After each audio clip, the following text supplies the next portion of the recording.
everybody, and welcome back to another episode of Vegan Proteins Muscles by Brussels Radio. My name is Danny. And I'm 𝐬𝐝𝐾. And this is our 46th episode.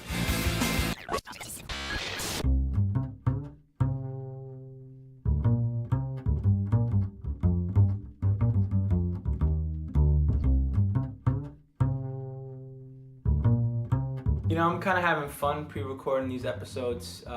It's I guess the part that is a little weird for me, it's like I want to talk about what's going on, but nothing's happened yet because this episode's, like, we're recording it now and at the end of January, and it's coming out when?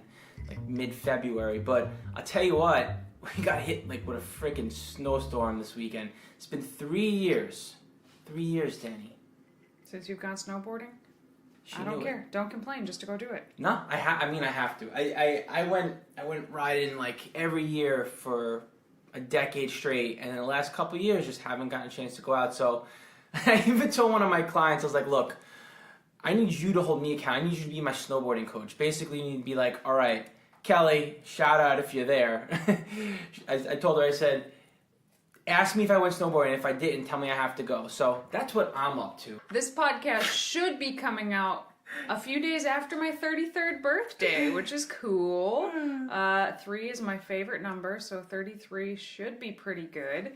We ought to be gearing up to head out to Disneyland, which is where my good friend and a previous podcast guest, Sarah Russert, will be getting married in Disneyland early March, and I'm a bridesmaid. I've never been in a wedding in my entire adult life. Like, all of my friends growing up were always like, oh my god, I'm in a wedding, I'm in another wedding, I'm in this wedding, I'm in that wedding. Never been asked to be in a wedding. But Sarah has honored me by asking me to be in her wedding, so I'm super excited about that. Hopefully she'll be hearing this. Just, you know, she's probably gearing up to head out there too.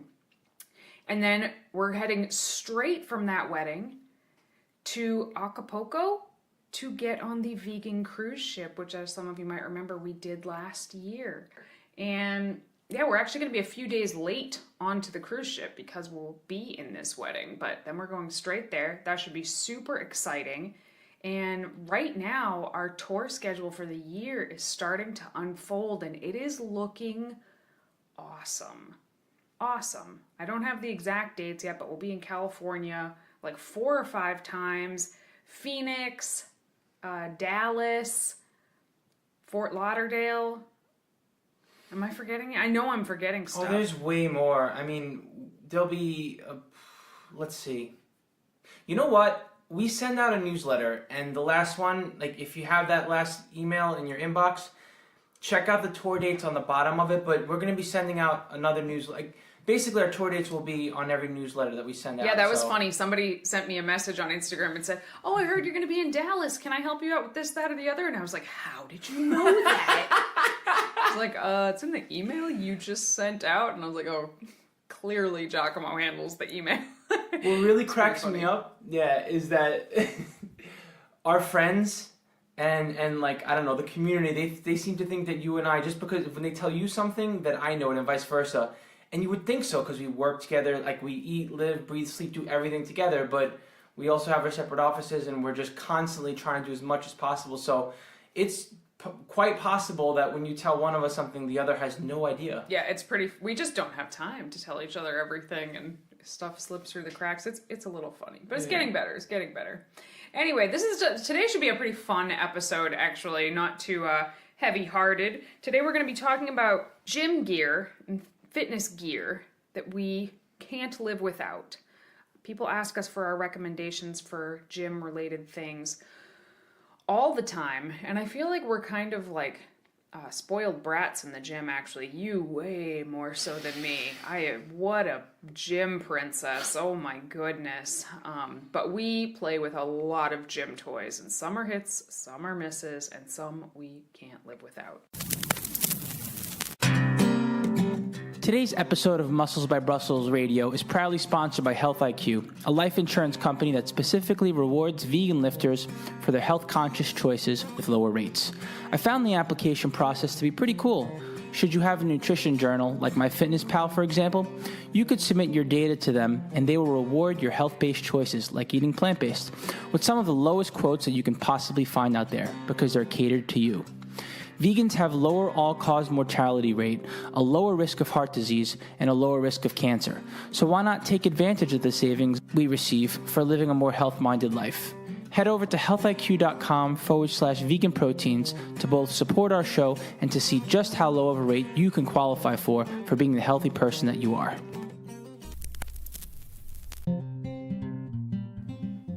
Did you just call me a gym princess? I sure did. That was directed at I me? 100% did, yes. I guess I can't really argue that too much. I mean, I really do love my gym gear, so while this is called the episode of gym gear that we can't live without, I may try to squeeze a couple ones in there that Danny's going to find questionable, but we'll... He's like a hoarder of gym gear. But you can pick and choose, and we'll do our best to talk about the equipment that we feel is essential, and then, go down the line. All right, Danny. If you were on a deserted island and you could only have one piece of gym equipment with you, and that was it, what would that one piece of equipment be? VersaGrips. It would be VersaGrips. They're my absolute favorite. Okay, so VersaGrips are kind of like lifting straps. They Velcro around your wrist, however, and there's a flap that comes off near your palm, and it allows you to get a crazy good grip on anything.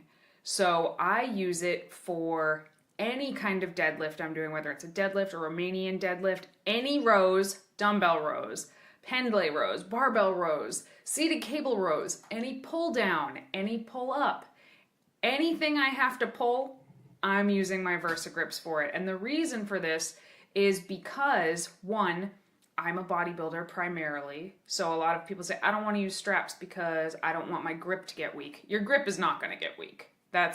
I've never seen that happen. It's not the most specific thing for a power lifter who's not allowed to use straps, but if a power lifter is working in like a 4+ rep range, there's no harm in using straps so that you get the most bang for your buck, because if your forearms are the limiting factor in either deadlifting or doing a pull down, then you're going to be cheating your back or your posterior chain out of work that it could be doing. I find that it gives me much better lat and back engagement to have them on, and for my clients who really truly do have weak grips, it allows us to we train without the grips until their grip starts to fail. Then we throw the VersaGrips on and continue to train the rest of the session like that, and it allows them to still get in all that volume that maybe their grip couldn't handle, and I love them. Yeah, they're a game changer for sure.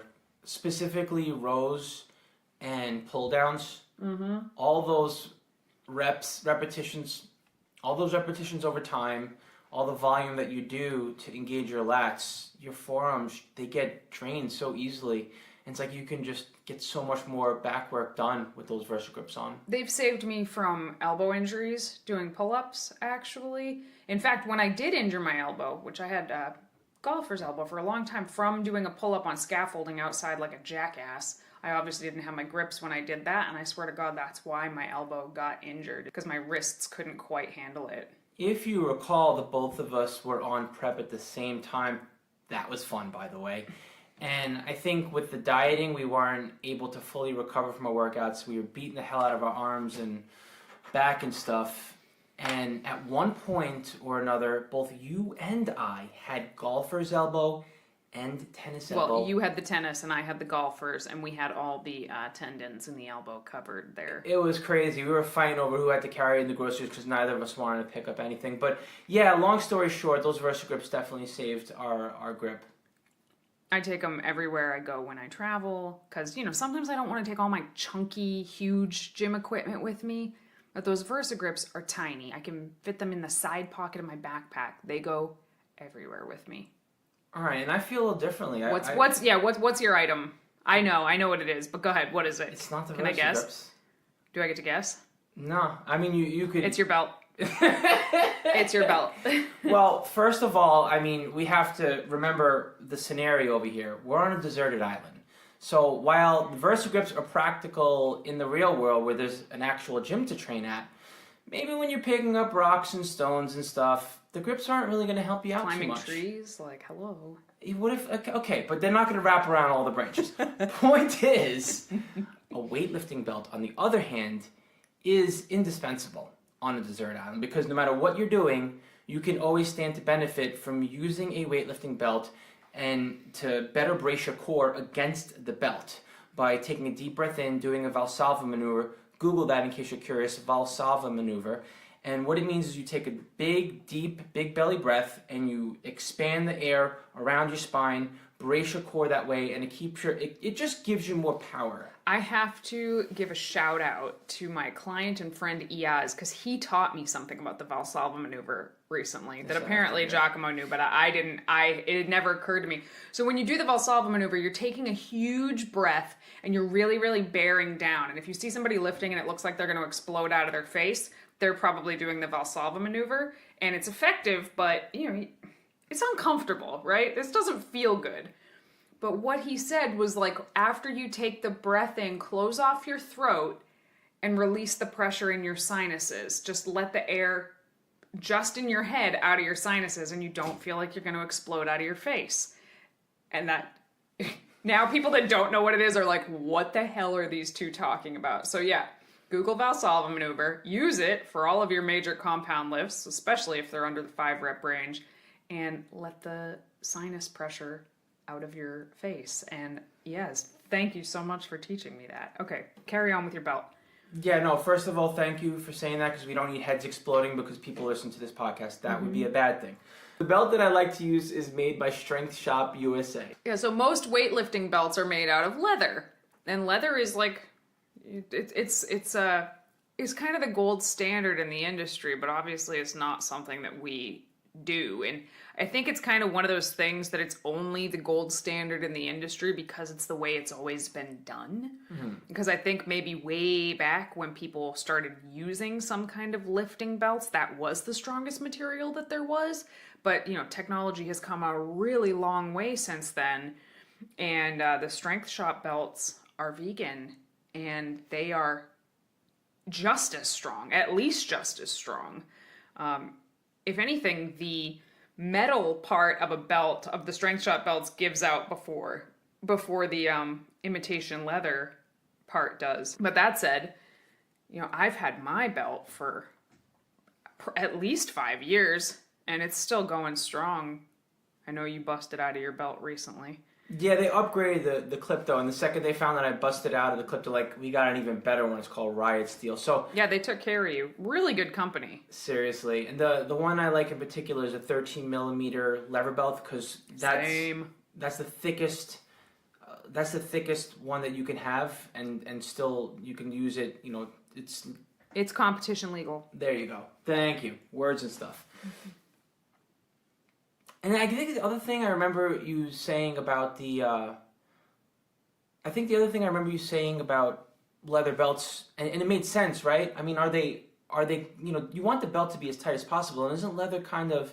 I would assume that it would stretch over time because it's essentially skin. Right? Which is gross and creepy.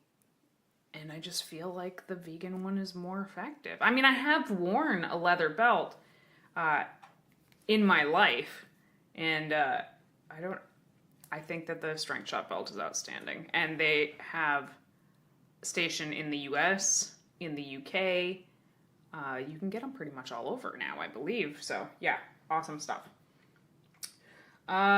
Next, okay, so 𝐬𝐿𝐫𝐞 has some essentials here that I don't think are essential, so we're going to skip over his for a second, and I'm going to talk about one that is not actually lifting gear per se, but it is my iSport Freedom headphones. So they're big over-the-ear headphones.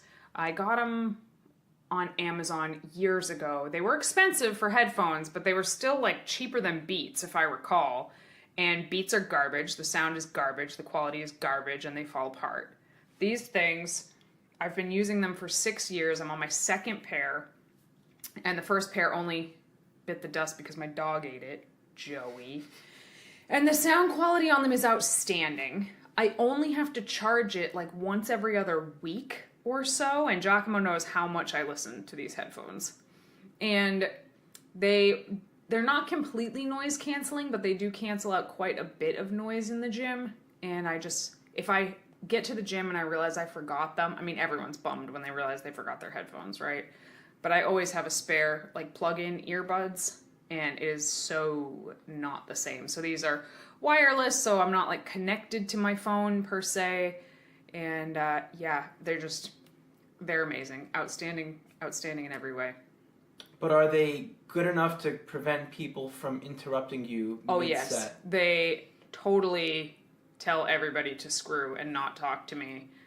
Yes. I call them my fuck-off headphones, basically. And it really is effective. Every once in a while you get a winner that'll like tap on you while you're exercising with the headphones on. And it's like, come on. Yeah. But I mean, I think I give off strong get away from me vibes at the gym. Pretty strong. while also simultaneously asking me why no one talks to you at the gym. True. That's true. I'm like, Danny, because you're in the zone. Do your thing. Everybody talks to you, Giacomo. No one ever wants to talk to me. And he's like, that's because you kind of look like a bit. No, he doesn't actually say that. But I know that that's true. All right, let's talk about your other stuff. For what it's worth, people do ask me for headphone recommendations frequently enough that I felt like those were worth mentioning. Because no one knows about them except for Nadej, has the same headphones, who works in tech. So I'm just saying, those who know. Go on. Talk about your shoes or whatever you want to talk about next. I don't know. I think I secretly want to try headphones, but I don't want to admit that maybe you picked the better pair. So I'm just going to stick with mine. And I'll just keep quiet about the ones that I use and keep using them. Whatever. Anyway. Shoes. People ask about shoes a lot. And like the belt, there's a lot of shoes on the market that are not vegan. But there are a lot of shoes on the market that are synthetic now. And to the point that I feel like it's not even that big of a deal anymore to find vegan shoes like it used to be. Well, I started off with, I don't want to say a non-name brand, but not a brand that's popular in the States over here, but very popular in Europe, or at least it looked like it was. Innovate, INNOVA. I think they're pretty popular here too. They are now, but when I bought them years ago, they were. Trendsetter. Go ahead. And the price was right, because I think you pay a little more for the the Adidas or the Nikes. Not that maybe they're a little better, maybe they're not, but you do pay extra for that name. And regardless, the Innovate had really good reviews, and I'll tell you what, I was not disappointed at all. As a matter of fact, they exceeded my expectations. Those were the first pair of lifting shoes that I ever owned. The kind that I bought were called Fast Lift, and they just keep making newer and newer models, but I think they're all built pretty damn sturdy. Lasted a long time, fairly priced, synthetic material, really cemented my feet onto the gym floor, basically. And that's what you want out of a lifting shoe. There's a little bit of a lift in the heel, and with that lift in the heel, you're able to cement your foot onto the gym floor. Now, that just sounds like a good thing, like it's a no-brainer. It's not necessarily true. Different people have different preferences, and honestly, this really all comes down to feel. I won't even necessarily say it's body mechanics. It really is just feel. Some people like lifting with flat-soled shoes, like, say, a Converse Chuck Taylor, for example, or a Vans skateboarding shoe. Some people like lifting barefooted on certain exercises, including squats. But others do enjoy the lift in the heel and how it helps cement their foot onto the gym floor. I've actually only recently started using less, I want to say 6 years, but before that, for the longest time, I lifted with flat-soled shoes. That said, I don't think anybody has to rush out and get an expensive lifting shoe, because like Giacomo said, you can do it in Converse or Chucks, but what I would say is do not squat or deadlift in running sneakers, like traditional trainers, because those shoes are designed to absorb shock when you run so that it's easier on your joints. But when you're squatting or you're deadlifting, you do not want anything to steal your force, basically. A thick rubber-soled shoe like that is designed to absorb shock is going to, one, steal some of your force. And secondly, they're not the most stable. Like if you ever watch somebody squatting heavy in regular sneakers, you can see their foot kind of like shifting all around.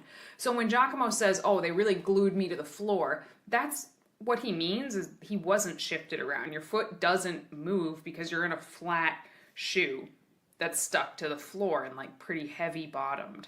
So you can lift in running shoes, you can do rows and bicep curls and stuff like that. But if you're going to do like some heavy, hard compound lifting where you're standing, you want to be in a flat shoe of some kind. And it's the number one feedback that I give to my clients when they send me progress videos. I'm like, either take your shoes off or get flat shoes. It's going to make a difference.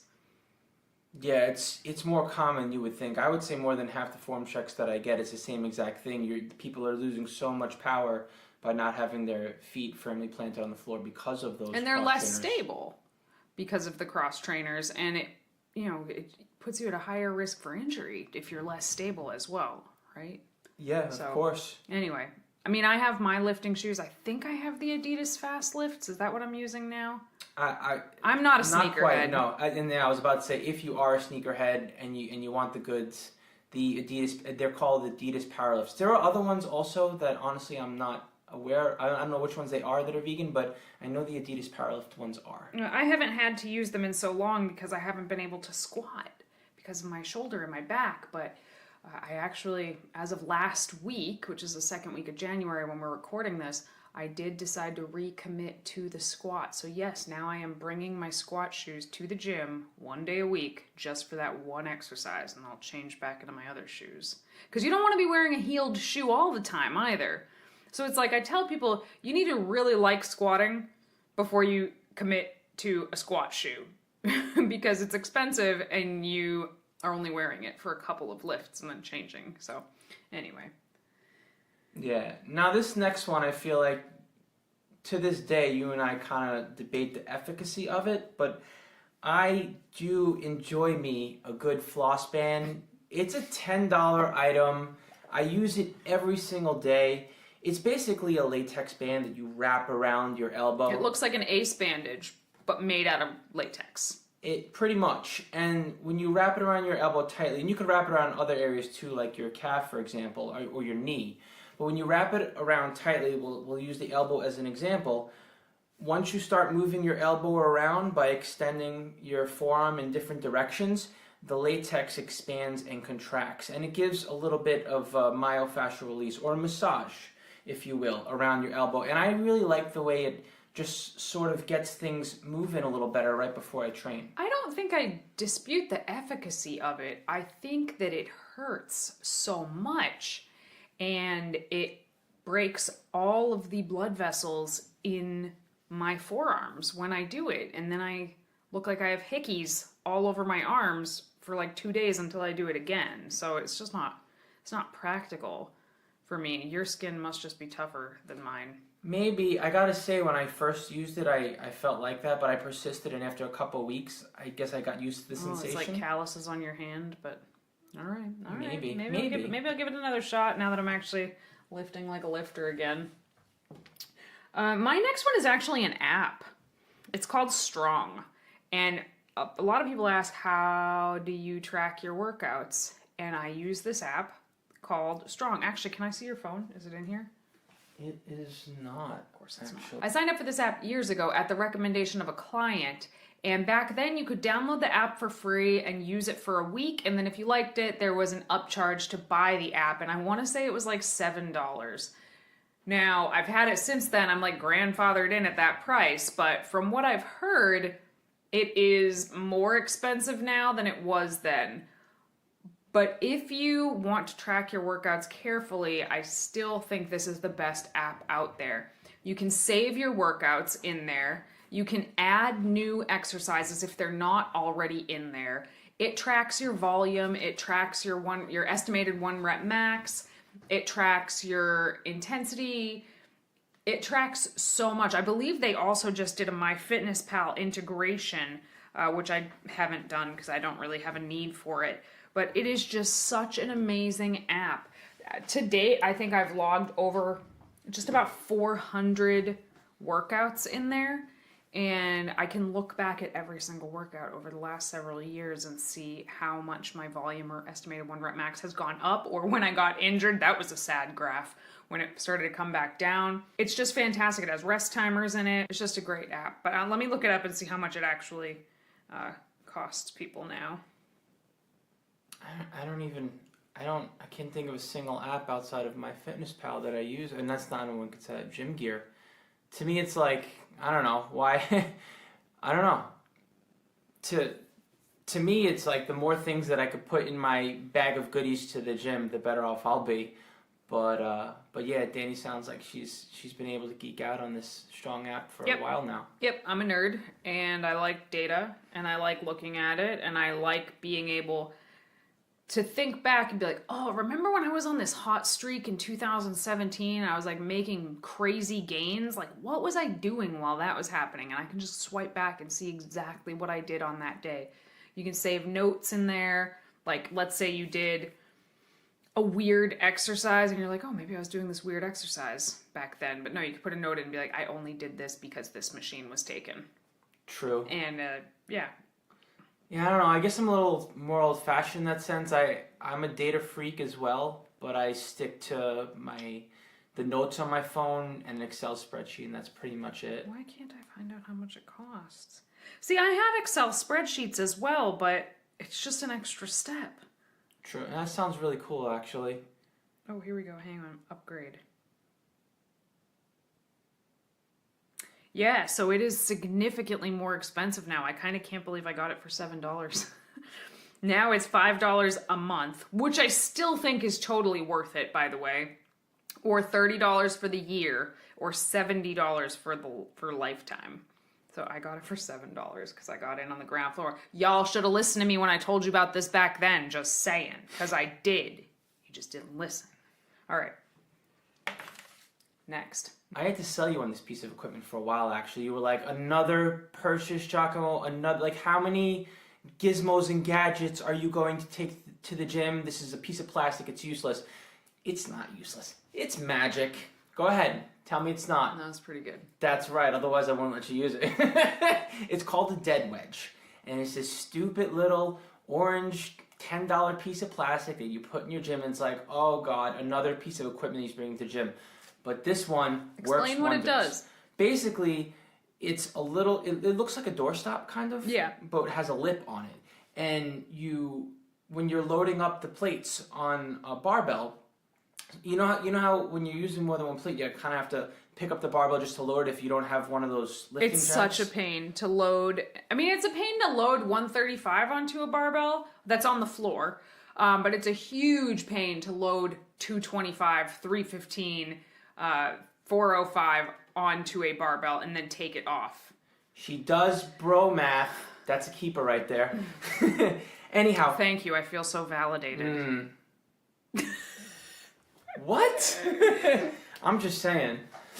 Anyway, you take one of the 45-pound plates and you put it onto this dead wedge, and what it does is it elevates that one First plate. Yes, it elevates the first plate off of the gym floor a little bit, and then allows you to easily slide off and on more plates. So it actually saves your back, it saves your energy for the exercise. It just makes the workout go so much smoother. So if you've ever been to like a serious powerlifting gym and they have the barbell jack, it literally is like a car jack, but for a barbell, so you can load all the plates on and off easily. It's like a teeny tiny version of that. It is actually pretty fantastic. And along with that, I'm going to say the Hampton bar pad. So the super fat barbell pad for doing hip thrusts, not for squatting. Don't use this pad to squat, please. But hip thrusts, even when you're doing them 100% correctly, they're going to bruise your hip bones, and it hurts, not in a good way. Yes, it burns the glutes, and it's more and more research coming out to say that it's the most effective glute building exercise that there is, even more so than the deadlift. Just saying.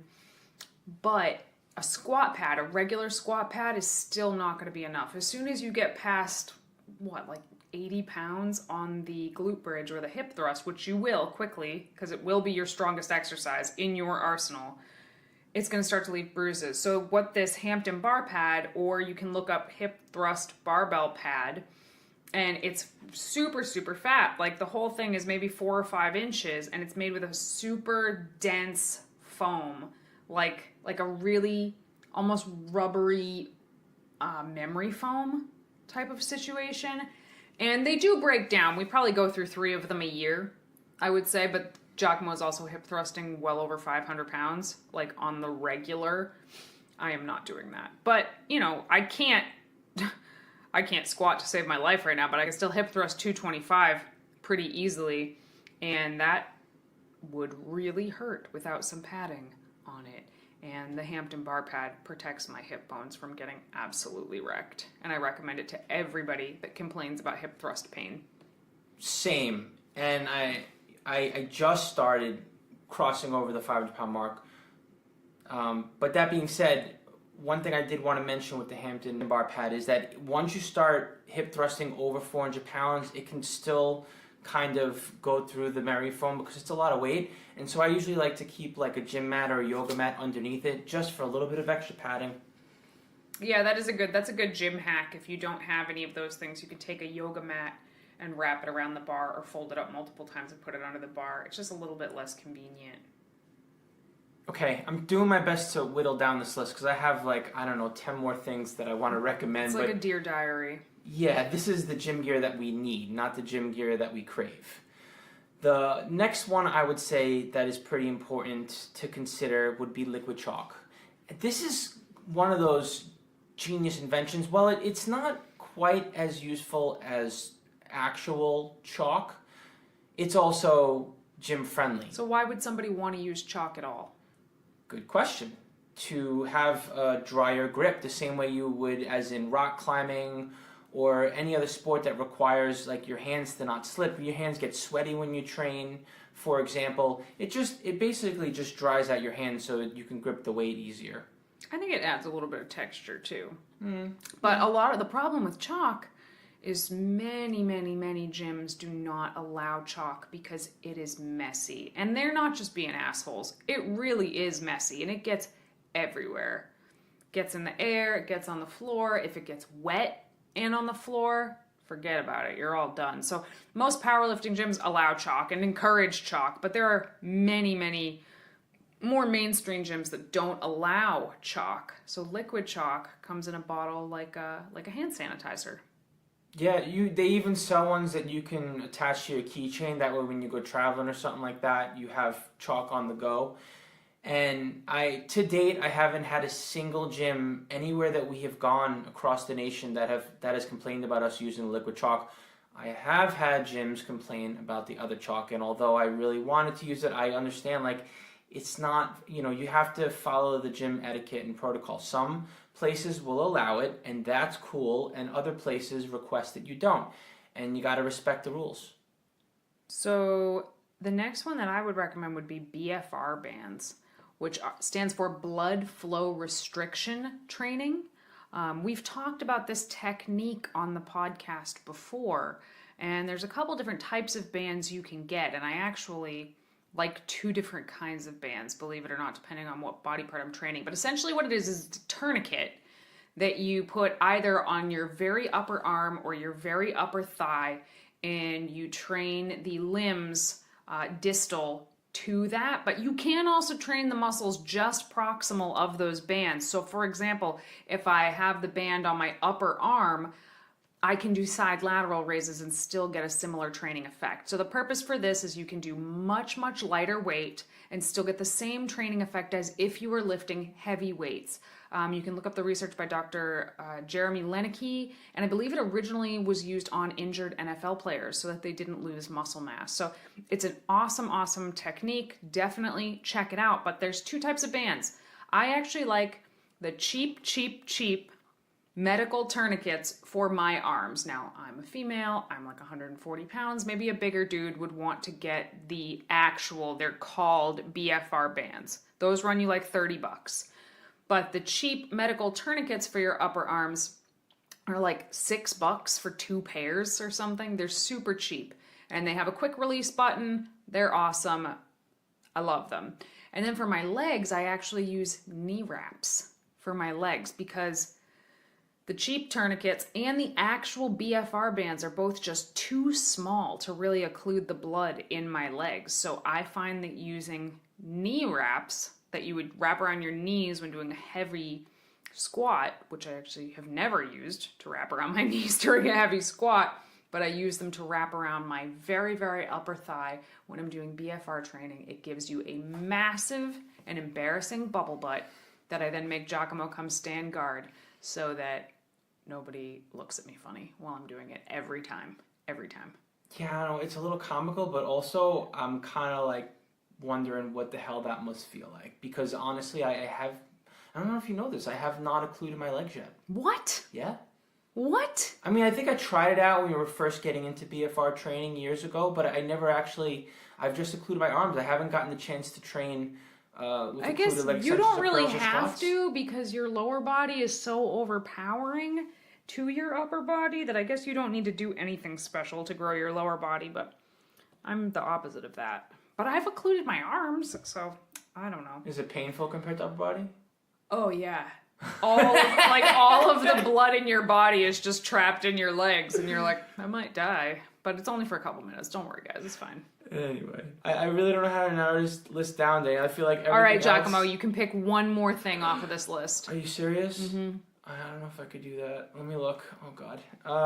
Man, this is not easy. How about two? Can't pick two things. One. All right. Yeah, you're pointed to the one that I'm gravitating towards. Of but course, because I know you. Yeah, but they're both kind of necessary. Come on. All right, fine. 𝐬7 shirts. 𝐬7 shirts have the same technology that, say, football gloves do, like that sticky material on the hands. Or like the fuzzy socks you get at the dollar store. Yeah, what is silicone? Yeah. Silicone. There we go. That's the word I'm looking for. So they have silicone on the backing, and that material makes it so that anything that the back of your shirt attaches to, like say a barbell or the matting on a bench, it sticks to. Now, if you're dealing with... It's grippy. It's grippy. You don't actually stick to it. Yeah, so now if you're dealing with if you're dealing with gym padding on a bench that is newer or made to spec for, say, competition, it's going to be tacky, it's going to be sticky. But if you're on a machine if you're on a bench where the pad hasn't been changed in a while, or if it's just not tacky, you can slip and slide all over the place, especially if you bench with an arch. So to me, having that 𝐬7 shirt makes it so that I can go to any commercial gym, no matter how long the equipment's been there. No, it doesn't have to be a tacky bench. Padding doesn't have to be tacky. It doesn't matter. You're going to stick to that. I've offered to just take a regular t-shirt and hot glue gun some silicone onto the upper back and said it'll be the same thing and it won't cost us $60 a shirt. But 𝐬𝐿𝐫𝐞 says no, he needs a whole new wardrobe. Now, they're like $30 a shirt. But no, the other thing that I find them to be really useful for are barbells that don't have good teeth, good knurling on them. And some of the older barbells, if the gym hasn't upgraded to the newer style ones, they can slip and slide all over your back, especially if your gym is humid and you're getting sweaty, like say the dead of summer, or if you're working out outdoors. So I do think they have their place. I tried to get you on those shirts. I don't even think you haven't even tried one yet, have you? No. You're missing out. Anyway, do you have any other gym gear that you feel is essential, or have we exhausted I this sure list? do, but we could go on all day with the stuff that we actually use, but I think I covered the stuff that is like really, like I really cannot work out without it. For me, it's a pretty short list. I can train pretty much no matter what. I mean, I guess we didn't cover knee sleeves at all. How did we miss knee sleeves? Oh my. Wow, 𝐬𝐿𝐫𝐞, way to drop the ball. Oh. 𝐬7 shirts, knee sleeves. No, knee sleeves Knee are... sleeves, way more important than an 𝐬7 shirt. Yes. And knee sleeves, while they're not going to necessarily give you any advantage as far as being able to lift more, what they do, well, they're made of neoprene, right? Kind of the same material that a scuba suit is made out of. And what they do is when you put them on your knees, they warm up your knee, and They compress it. a little bit. Yeah, they do. I think they give it a little bit of stability. Mm-hmm. I mean, if you have 400 pounds on your back and you're not getting up just because you put a knee sleeve on. But, if it's the difference between like 5 pounds, it can help you. I felt, the first time I ever tried them, I immediately felt stronger in my squats. Yeah. Feel stronger in my hack squats. Feel stronger in my leg presses. The way that I like to think about them is that I'm wearing this thing on my knee, and because my knee is getting warmed up as well, it helps increase my proprioception. I'm more aware of where my knee is tracking, and so I'm much more likely to have the proper mechanics to lift more. So that's where I feel you get an advantage, and also it helps you lift more safely. Not necessarily that you're just going to be stronger just because you're putting them on. You know what I mean? As opposed to, say, wrapping your knees, that would actually give you an advantage. Yeah. And we use the SBD competition tight knee sleeves. I think they were like $100 a pair when we got them. But have you ever gotten a second pair? No. No, me either. We've had them for we've had them for about 5 years, I think, right? They're roughly. Still just as tight. Yeah, they're fantastic. So if you are going to get them, I would say just spring for the more expensive ones because they will last you forever. I'm glad we caught that.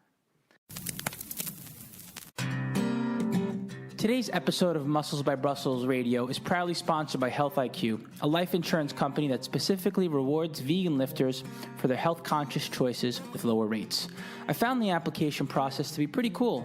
Should you have a nutrition journal, like MyFitnessPal for example, you could submit your data to them and they will reward your health-based choices, like eating plant-based, with some of the lowest quotes that you can possibly find out there because they're catered to you.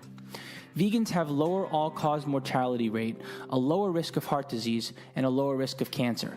So why not take advantage of the savings we receive for living a more health-minded life? Head over to healthiq.com/veganproteins to both support our show and to see just how low of a rate you can qualify for being the healthy person that you are.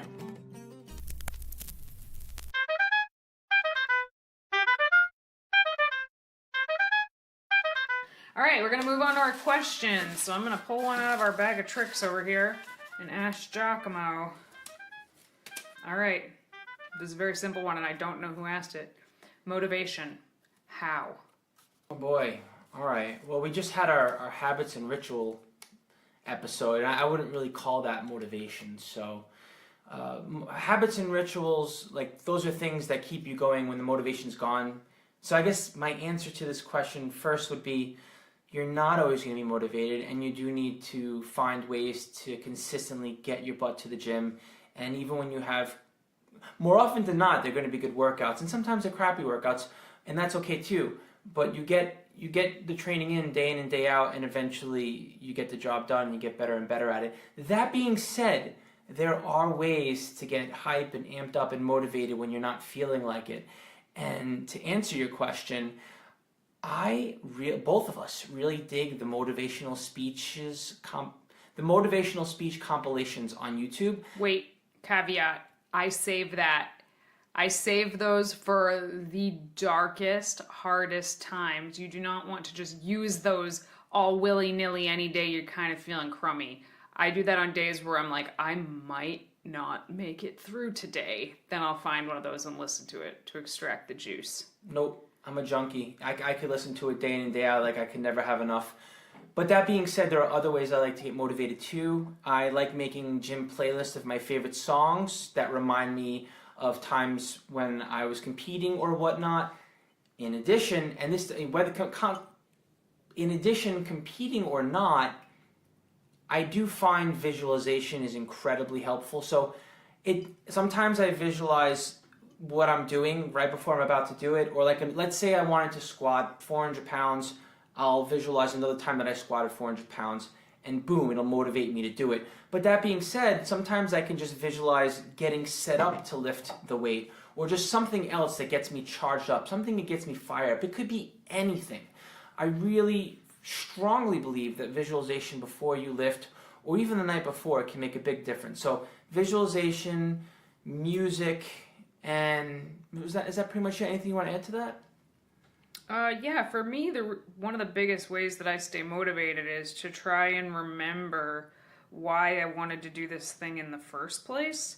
That is really important to me. And I guess depending on what you're struggling with, whether it's getting to the gym or if it's eating in a certain way, think about who you want to be. Do you want to be somebody, do you want to be an athlete? Do you want to be somebody who eats healthy most of the time? Like if you think about that identity that you want, then I find that it's a lot easier to do the actions to become that. And then one day you wake up and you are that thing. And then that is further motivating for future goals as well. So yeah. All right. I gotta grab another question. This one will be for you, Danny. What federations have you competed with before? And what bodybuilding federations do you like? And why do you like them? So I have competed with the OCB, the INBF, and the Naturally Fit Federation, and I've judged for the Naturally Fit Federation. I think those are the only ones I've ever actually competed with. But I've coached clients through more than I could even list, but like lots and lots of natural organizations, some more well-known than others, and also the NPC. And two other untested federations in other countries that I can't remember what they stand for, actually. I think that as far as natural organizations go, I think the INBF is the most competitive natural organization in the world. They definitely bring out the best natural athletes in the world. If you want sick competition, the INBF are the ranks that you want to climb. If you saw Worlds, INBF, their pro league is the WNBF. If you saw the WNBF Worlds this year, it was insane.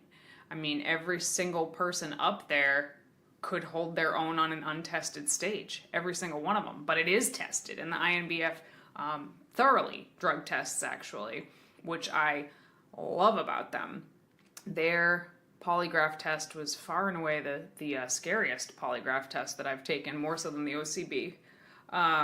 But the OCB, I think they're a fantastic organization as well. In particular, in this part of the country, they're my favorite organization to compete with. I feel like they really care about the athlete. They make it they make it as fun of an experience for the athlete as possible, and I feel like it's very fairly judged.